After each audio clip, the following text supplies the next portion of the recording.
Amados, sean todos bienvenidos al estudio bíblico de hoy.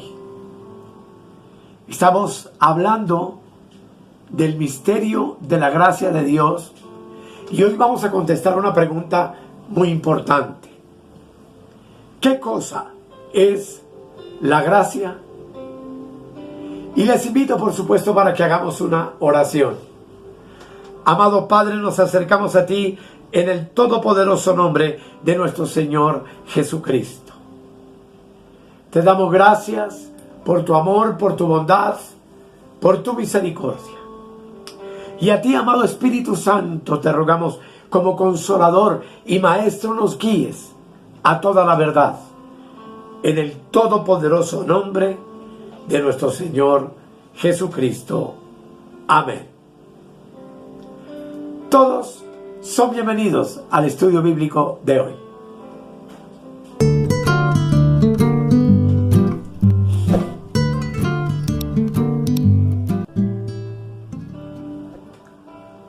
Como ya les dije, hoy vamos a contestar una pregunta. ¿Qué cosa es la gracia? ¿O qué es gracia? Como vemos en la parte inferior, gracia es del griego charis y significa el carácter espontáneo de Dios que otorga o causa una actividad favorable, un beneficio, un don, una dádiva o una delicia en bien o a favor del hombre. Podríamos definir la gracia como un cayado porque nos guía y nos enseña y nos lleva a comprender la pedagogía de la obra completa de la cruz y todo lo que Dios hizo en su Hijo por medio de su muerte en el monte del Calvario. La gracia de Dios entonces es el cayado que todo ministro de Efesios 4:11, donde la palabra de Dios dice: y él mismo constituyó a unos apóstoles, a otros profetas, a otros evangelistas, a otros pastores y maestros, quienes son o somos los que debemos tomar para poder edificar y preparar a los santos del cuerpo de Cristo para la obra del ministerio. Efesios 4:12 nos dice la razón: a fin de perfeccionar a los santos para la obra del ministerio, para la edificación del cuerpo de Cristo. En el Antiguo Testamento, en Zacarías capítulo 11, el versículo 7, el profeta nos dice: apacenté pues las ovejas de la matanza, esto es, a los pobres del rebaño, y tomé para mí 2 cayados, al uno puse por nombre gracia y al otro ataduras, y apacenté las ovejas. Los 2 cayados principales de la Biblia son entonces el cayado bajo la ley de Moisés, que el profeta llama ataduras, y el cayado de la gracia bajo el Cristo resucitado, que obviamente es el que ha traído vida, paz y gozo a la humanidad entera. La ley encerraba en el redil, y eso tenemos que recordarlo muy bien, a las ovejas. Pero la gracia apacienta a las ovejas en un rebaño.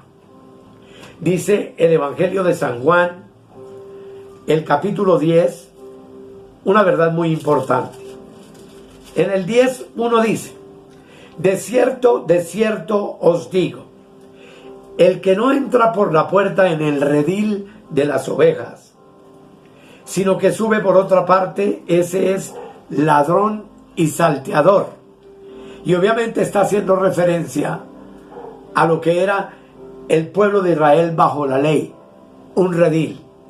Pero en el versículo 16 dice: también tengo otras ovejas que no son de este redil. Aquellas también debo traer y oirán mi voz, y habrá un rebaño y un pastor.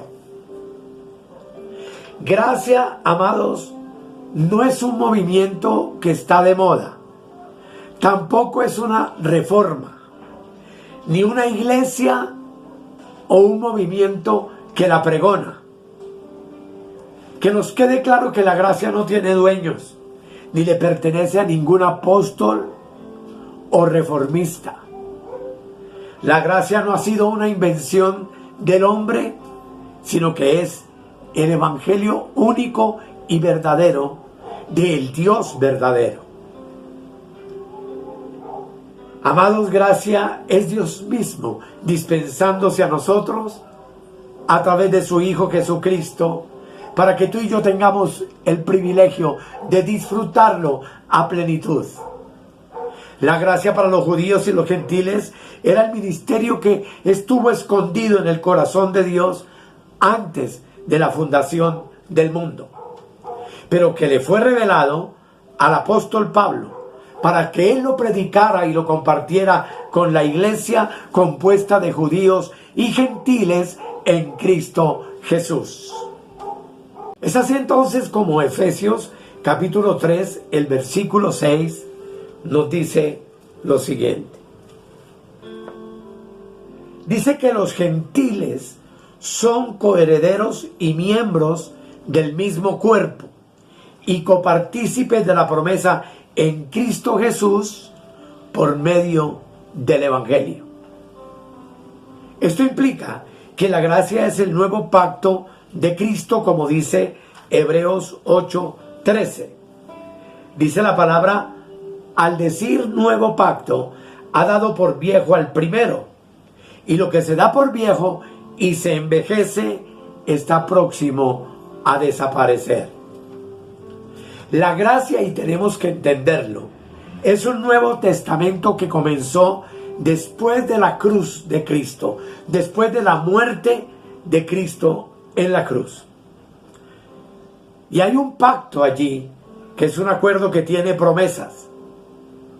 Pero un testamento, amados, oficial, que contiene para ti y para mí promesas cumplidas y legadas a los herederos reales, que por supuesto eres tú y soy yo. En Hebreos capítulo 7 dice la palabra preciosa de Dios, versículo 15. Dice: y esto aún es más manifiesto, si a semejanza de Melquisedec se levanta un sacerdocio distinto, pues se da testimonio de él, hablando de Cristo, y diciendo la Escritura: tú eres sacerdote para siempre, según el orden de Melquisedec. Así que, amados, de eso hablaré en un tema posterior, de lo que significa el orden de Melquisedec, quién fue Melquisedec. Pero por ahora bástenos con entender que la gracia es un pacto que fue hecho con cuerpo partido y sangre derramada. Así dice el Evangelio de San Juan en el capítulo 26, versículo 28. Dice: porque esto es mi sangre del nuevo pacto, que por muchos es derramada para remisión de los pecados. Esto nos enseña también que la gracia es un pacto eterno y es la economía de Dios sobre la tierra. Es el plan que Dios se propuso hacer sobre la tierra desde antes de la fundación del mundo. Hebreos capítulo 13, el versículo 20 nos dice: y el Dios de paz, que resucitó de los muertos a nuestro Señor Jesucristo, el gran pastor de las ovejas, por la sangre del pacto eterno. Esto me habla entonces de la economía eterna de la gracia, que se plasmó en el Monte Calvario, donde Dios, a través de la muerte de Cristo, comenzó a revelar y a dispensar todas sus riquezas espirituales al corazón del hombre que cree para ser salvo, a fin de bendecirlo y llenarlo de su gloria en plenitud. La palabra economía, como también ven en la parte inferior, es una raíz griega llamada oikonomía, como ustedes pueden leer, y significa la administración, economía o dispensación de un soberano. ¿Qué me enseña esto? Que la economía eterna de la gracia es el evangelio entonces de los regalos de Dios, que implica una profunda administración de los asuntos prácticos y espirituales que Dios ha dispensado a su cuerpo, a su iglesia. El apóstol, por supuesto, Pablo, fue el más grande administrador de la economía eterna del evangelio de la gracia. Y la palabra administrador es del griego, como vemos en la parte inferior, poikonomo, lo que significa uno que administra la economía de otro. Vale la pena, hermanos, recordar cómo el evangelista Juan, en su evangelio, antes de la cruz, nos dice la palabra de Dios, capítulo 1, versículo 17. Dice, porque de su plenitud tomamos todos, y gracia sobre gracia. Pues la ley por medio de Moisés fue dada, pero la gracia y la verdad vinieron por medio de Jesucristo. El Señor Jesucristo vino a la tierra para administrar directamente los asuntos divinos y espirituales de la economía de la gracia de Dios. Juan dice que nadie puede tomar de otra economía o de otra plenitud de gracia que no sea nuestro Señor Jesucristo. Esto me enseña y nos enseña que no podemos dejarnos entonces engañar por los farsantes modernos de la gracia, que aseguran que en sus movimientos o en lo que ellos llaman supergracia, ellos tienen entonces la única revelación de la gracia verdadera. Pero, amados, ni en ningún hombre, ni en ningún ministerio, ni en ninguna comunidad o denominación hay plenitud de gracia. Porque la plenitud de gracia, para ti y para mí, tiene un nombre y es Jesucristo. Jesucristo es esa plenitud. Juan entonces testifica así, porque de su plenitud, verso 16, tomamos todos y gracia sobre gracia. Además de que entendemos también que la ley por medio de Moisés fue dada, pero este evangelio poderoso de la gracia y la verdad vino por medio de nuestro Señor Jesucristo. Y podríamos hacernos una pregunta y contestarla. ¿Quién es Jesucristo? Es la plenitud de la deidad. Todo lo que procede de Cristo es gracia sobre gracia. El que está en Cristo entonces posee la economía eterna de la gracia. El apóstol del Nuevo Pacto, que es Pablo, tomó de la economía eterna de la gracia de Dios. Él la tomó porque recibió toda esa sabiduría y entendimiento por revelación del Espíritu. Vimos en el tema anterior que por la revelación del Consolador, que es el Espíritu Santo. Por eso en Efesios capítulo 3, el versículo 2, dice la palabra del Señor: si es que habéis oído de la administración de la gracia de Dios que me fue dada para con vosotros. Eso me garantiza que Pablo fue el apóstol mayor del conocimiento en el misterio escondido en Cristo, que es la economía eterna de una iglesia en gracia, compuesta, como tú y yo sabemos, por judíos y gentiles salvos que han creído y han puesto su confianza en el Señor Jesucristo por gracia. Pues todo lo que tú y yo recibamos de Dios es por gracia y es por medio de nuestro Señor Jesucristo. Dios le ordenó a Pablo predicar y aclarar ese misterio, anunciar el evangelio de las inescrutables riquezas de Cristo a los gentiles. Así dice el verso 8: a mí, que soy menos que el más pequeño de todos los santos, me fue dada esta gracia de anunciar entre los gentiles el evangelio de las inescrutables riquezas de Cristo. Qué maravillosa bendición, Pablo, para nuestras vidas. Pablo entonces fue el poiconomo o pedagogo o economista pedagogo de Dios, al suministrarnos el Dios amado a través de él toda la sabiduría y toda la ciencia que tiene que ver con este misterio maravilloso de una palabra, la palabra gracia. Su carrera y su ministerio consistió en predicar gracia sobre gracia. Predicar gracia, amados, es predicar entonces al Cristo resucitado. Hagámonos una pregunta: ¿cuál es la voluntad de Dios para su iglesia en este tiempo final que estamos viviendo? Pues tú sabes que el arrebatamiento es inminente, que esta guerra espantosa que se está librando en el Medio Oriente es una de las muchas señales que Cristo nos dejó en Mateo 24 y 25 acerca del tiempo del fin.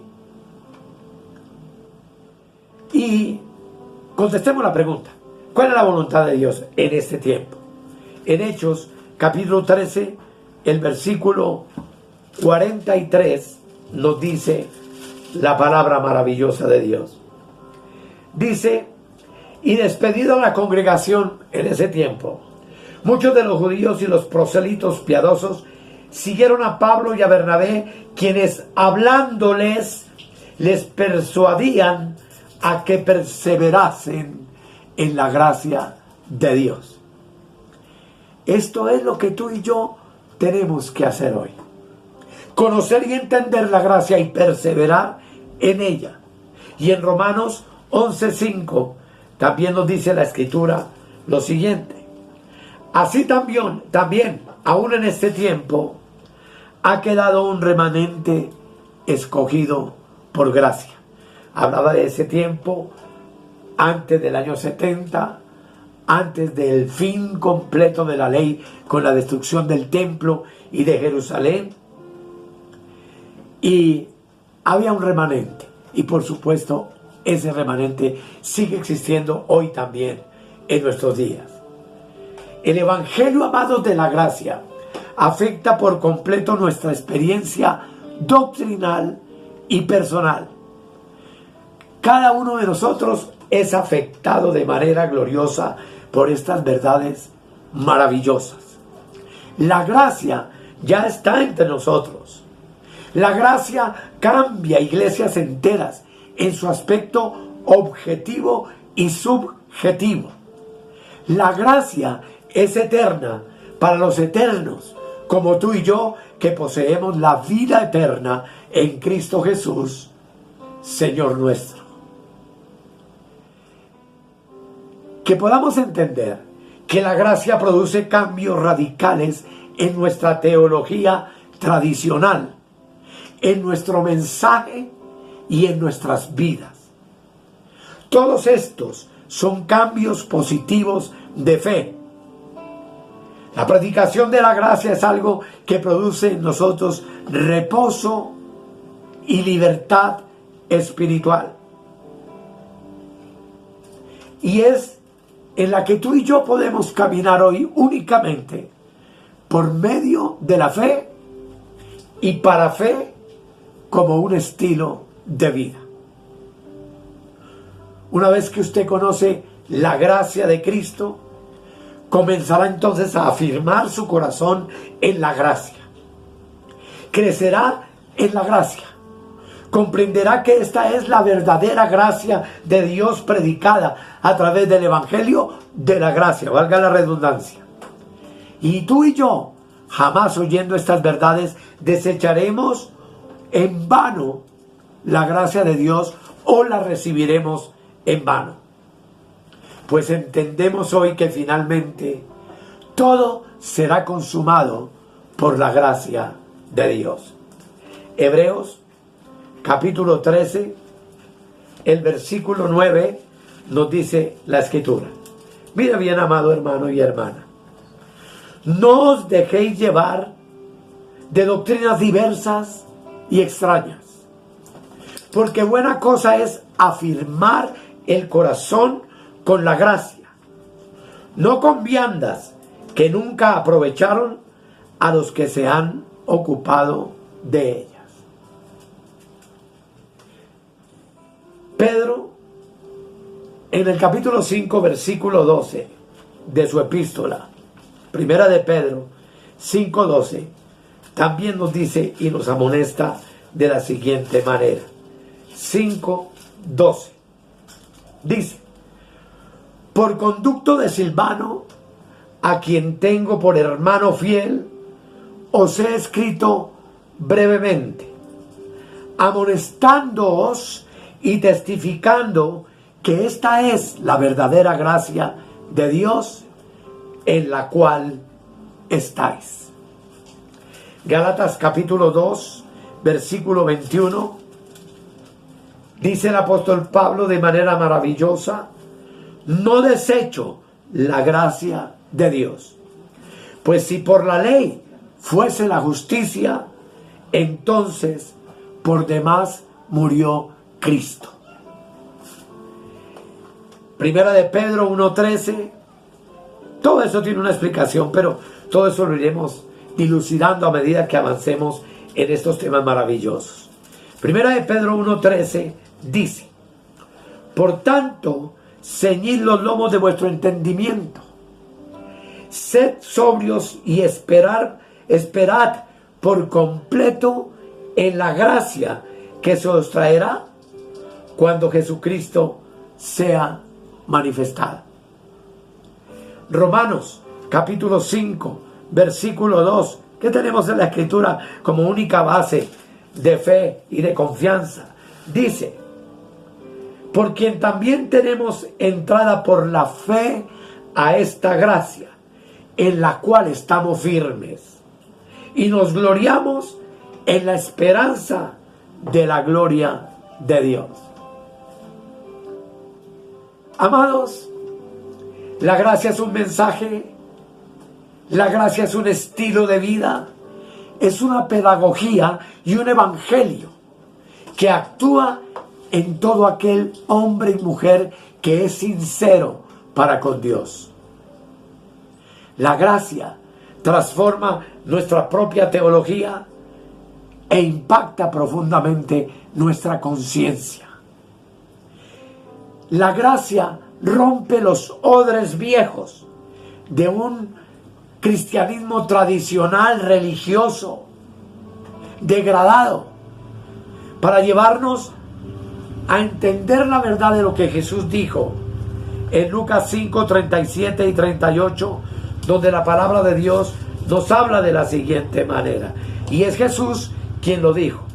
5, 37 y 38 dice: y nadie echa vino nuevo en odres viejos.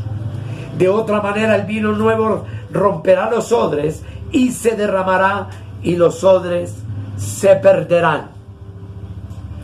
38. Mas el vino nuevo en odres nuevos se ha de echar, y lo uno y lo otro se conservan. La gracia, amados, es el vino nuevo, que no podemos echarlo en los odres viejos de la ley de Moisés o en los destartalados concilios religiosos denominacionales que siguen haciendo hoy, a pesar de todas las cosas, una mezcla terrible entre la ley y la gracia, que no son más que un obstáculo terrible para que el creyente pueda vivir verdaderamente la gracia de Dios como una experiencia diaria en su vida.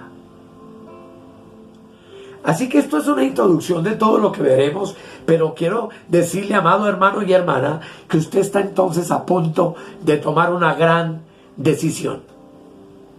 O toma la gracia como su estilo de vida, o sigue tomando la ley únicamente, o la mezcla entre la ley y la gracia que hoy se predica desde tantos púlpitos, que no produce vida, sino que sigue siendo una predicación por obras. O usted está dispuesto a agradar a los hombres que solo buscan lo suyo propio, o usted está dispuesto a agradar a Dios como debe ser. Con esto concluyó diciéndoles que el apóstol Pablo es el gran economista entonces de la gracia de Dios. Estuvo tan dispuesto a vivir por la gracia solamente que en Gálatas, leámoslo por favor, capítulo 1 del versículo 6, Gálatas 1, versículo 6 al 10, dice lo siguiente.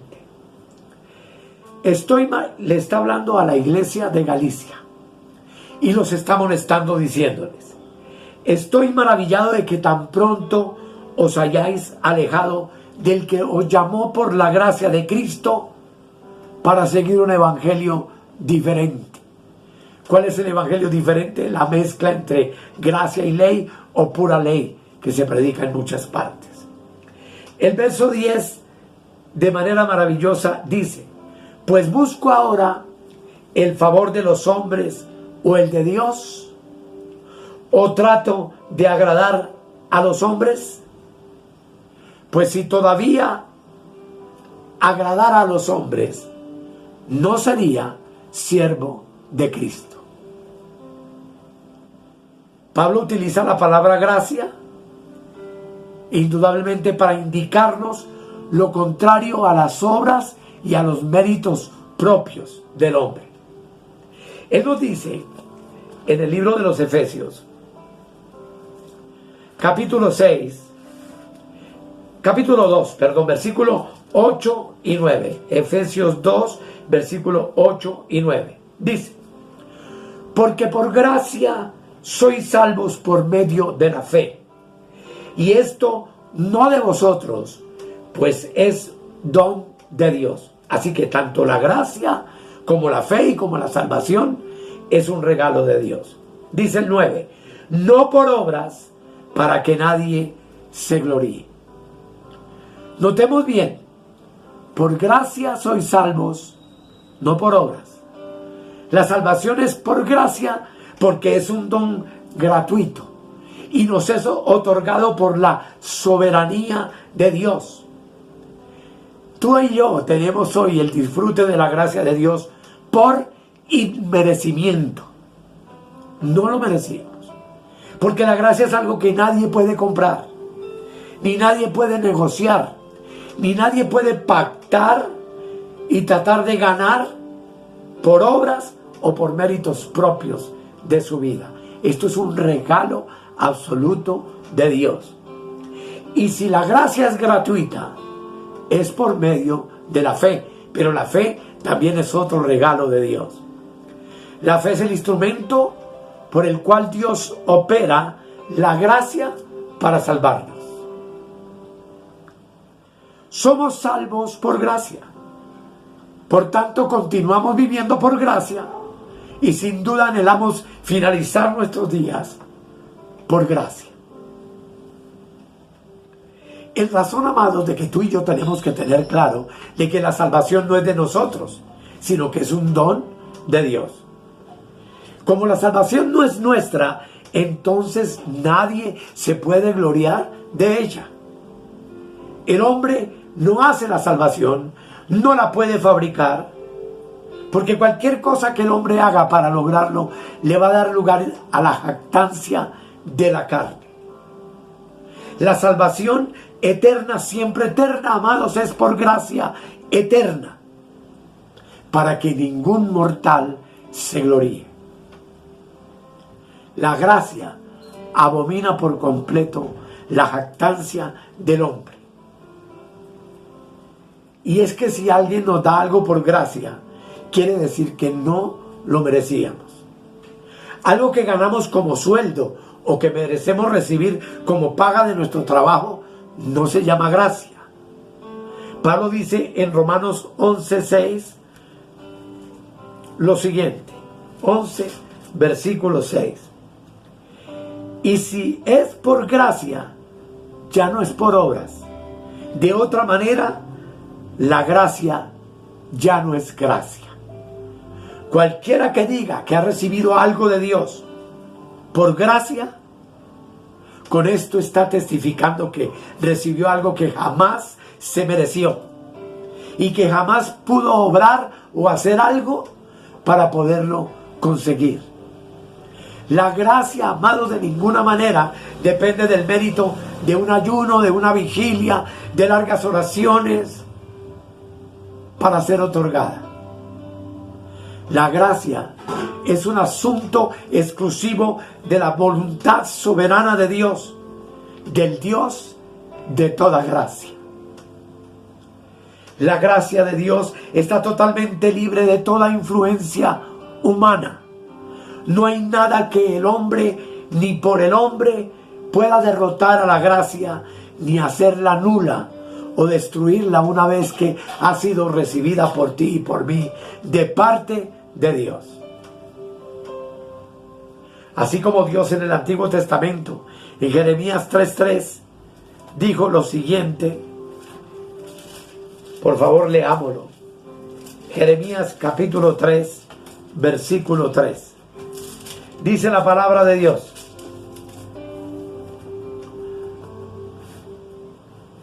dice, con amor eterno te he amado. Esto implica, de igual modo, gracia eterna yo te he dado. De igual modo, con gracia eterna te he amado. De igual modo, podemos decir, como dice Romanos 11:29, donde se nos dice de la siguiente manera. Romanos 11:29. Dice la hermosa palabra de Dios: porque irrevocables son los dones y el llamamiento de Dios. La salvación, la gracia, el don de Dios para ti y para mí de vida eterna es un don irrevocable. Por eso es que predicamos en la iglesia cristiana y en nuestro ministerio Reinando en Plenitud, que tú y yo somos salvos, eternamente salvos, porque nuestra salvación es un don irrevocable de parte de Dios para nuestras vidas. De inmediato usted se preguntará: ¿cómo es posible esto? Y es que, amados, como Dios es el que salva por gracia al hombre, entonces no es el hombre sino Dios quien es responsable por nuestra salvación. La gracia, por supuesto, entonces rechaza toda ayuda en cumplir lo que se tiene que hacer, porque todo esto que tú y yo hoy disfrutamos en Cristo ha sido un regalo de Dios. Así que, amados, este solamente es otro de los abrebocas de lo que estaremos viendo a continuación. Pero yo le ruego, amado, amada, busquemos comprender este misterio maravilloso. Entendamos lo que significa vivir por gracia. y entendamos que esta gracia que tú y yo hoy disfrutamos ha sido un regalo de Dios inmerecido. Algo que tú y yo no buscábamos, quizá ni queríamos en algún tiempo, quizá ni sabíamos que existía, pero que un día Dios tuvo a bien llamarnos para hacernos partícipes de toda esta obra maravillosa del misterio de Cristo en la cruz del Calvario, y te llamó y me llamó a mí por gracia. Por gracia somos salvos, pues es un don de Dios. Oremos. Amado Rey, sé que hay muchas cosas por entender. Sé que hay muchas cosas por decir acerca de este misterio maravilloso. Pero gracias te damos, Señor, en este día, porque sabemos que lo que tú nos has otorgado por gracia es irrevocable. Y que no hay nada que nosotros hubiéramos podido hacer para conseguirlo si no hubiéramos sido conocidos por ti desde antes de la fundación del mundo. Y nos hubieras llamado por tu gracia a formar parte de este cuerpo universal maravilloso que se llama la Iglesia de Cristo. Esto solamente motiva en nosotros el deseo y el anhelo de estar muy agradecidos y de vivir confiadamente, esperando tu retorno glorioso, sabiendo que todos los acontecimientos que nos rodean hoy en el Medio Oriente, esta guerra espantosa, todo lo que se está viviendo en la economía y en la maldad de los hombres, no es nada más que la trompeta que suena para advertirnos de tu inminente regreso para arrebatar a tu iglesia. Gracias, Padre, gracias, Hijo, y gracias, Espíritu Santo. Amén y amén.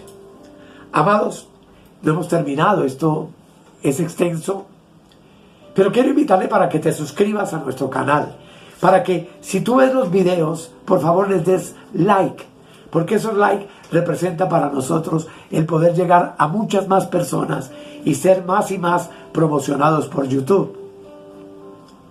Les recuerdo los shorts que estoy grabando para que también, si el Señor le permite encontrarlos, tú también le des like y los compartas. No te olvides de suscribirte a nuestro canal. Aquí en la parte inferior coloco el número de nuestro WhatsApp, donde tenemos nuestro grupo de estudio, con el cual interactuamos y estamos teniendo cada día comunión más íntima y profunda.